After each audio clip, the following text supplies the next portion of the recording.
जब वो भाजपा में थे तब तक इनका पट्टा, इनकी जमीन बाहर नहीं निकली। भाजपा से निकले और जदयू से निकले तो उनकी सारी पट्टाएं बाहर आ गई।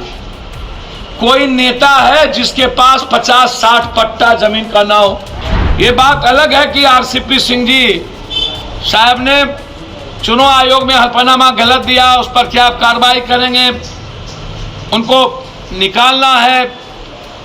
जदयू के लिए यदि चैलेंज होते जा रहे हैं तो निश्चित रूप से जदयू भी रास्ता अपना निकालती है, हर पार्टी निकालती है। अब तो रिवेंज का मामला है ना नेताओं से। साहब के बारे में मैं कुछ नहीं कहना चाहता हूं, वो बड़े लीडर हैं। सवाल सिर्फ आरसीपी सिंह जी का ही नहीं है। ये कैसी राजनीति और लोकतंत्र है कि जब वो भाजपा में थे तब तक इनका पट्टा, इनकी जमीन बाहर नहीं निकली। भाजपा से निकले और जदयू से निकले तो उनकी सारी पट्टाएं बाहर आ गई। कोई नेता है जिसके पास 50-60 पट्टा जमीन का ना हो। ये बात अलग है कि आरसीपी सिंह जी साहब ने चुनाव आयोग में हल्फनामा गलत दिया, उस पर क्या कार्रवाई करेंगे, उनको निकालना है। जदयू के लिए यदि चैलेंज होते जा रहे हैं तो निश्चित रूप से जदयू भी रास्ता अपना निकालती है, हर पार्टी निकालती है। अब तो रिवेंज का मामला है ना नेताओं से। शिवसेना भाजपा में जब तक थी तब तक ठीक, और शिवसेना ने जब इस देश की डेमोक्रेसी को और सेकुलरिज्म को समझा तब भाजपा शिवसेना सबसे ज्यादा नफरत हो गया भाजपा के लिए।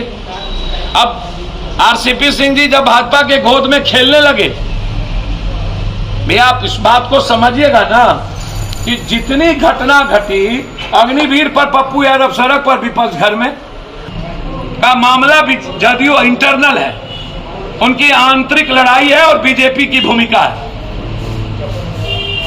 बीजेपी के और जदयू के झगड़े में आरसीपी सिंह साहब मजबूत बलि का बकरा भी बनेंगे और जैसा करनी वैसी भरनी।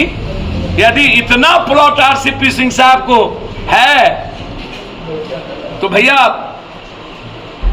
गुनाहगार तो हो आप पब्लिक। राजनीति पैसे के लिए और ऐशो आराम के लिए नहीं होता। राजनीति इश्क और मुश्क के लिए और 14 डिग्री सेल्सियस में रहने के लिए नहीं होता है। राजनीति का मतलब है 46 डिग्री। राजनीति का मतलब है 56 साल हुआ, 14 साल से लाठी खाना शुरू किया, आज भी लाठी और जेल और मरने की तैयारी में रहते हैं। डेली पार लड़ेंगे। एक तरफ अपराधी माफिया नेता और पदाधिकारी का गठजोड़ के खिलाफ जंग है। इंसानियत के लिए जो खतरा होगा उसके लिए हम खतरा हैं।